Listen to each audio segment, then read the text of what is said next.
दरम्यान लक्ष्मण हाके यांची भेट घेणाऱ्या नेत्यांची रीघ दिवसेंदिवस वाढतीये। विरोधी पक्षनेते विजय वडेट्टीवार यांनी लक्ष्मण हाके यांची भेट घेतली। 8 दिवसांपासून उपोषण करणाऱ्या हाकेंची स्थिती पाहून वडेट्टीवार भावुक झालेले पाहायला मिळाले। त्यांनी तत्काळ मुख्यमंत्री एकनाथ शिंदे यांना फोन लावून संवाद साधला। सरकारचं शिष्टमंडळ लक्ष्मण हाके यांना भेटण्यासाठी पाठवतो असं आश्वासन मुख्यमंत्र्यांनी फोनवरून वडेट्टीवार यांना दिलेलं आहे। साहेब मी सीएम साहेब मी आता हे उपोषण स्थळी आलो आहे।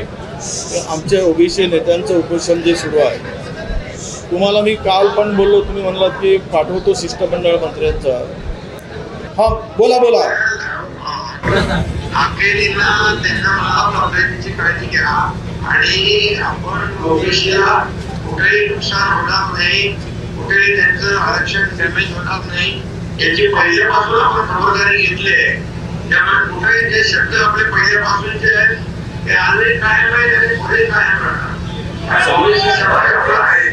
फक्त आमचे लोकांची ती जी मागणी आहे आणि विशेष करून उपोषणकर्त्यांची आणि समस्त ओबीसी बांधवांची जी मागणी आहे ती सगळे सोयीचा जो विषय आहे त्यावर एक सकारात्मक तुम्ही आश्वासन द्या आणि लेखी स्वरूपामध्ये जर तुम्ही देऊ शकला। कारण आता तुमचेच मंत्री म्हणाले गिरीश महाजन की आम्ही काही सुप्रीम कोर्टात टिकणार नाही असं गिरीश महाजनजी म्हणाले सगळे सोयरेचा।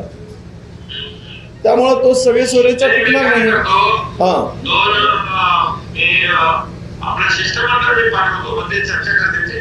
कधी पाठवत आहे? उद्याला पाठवत आहे ना? ठीक आहे सर।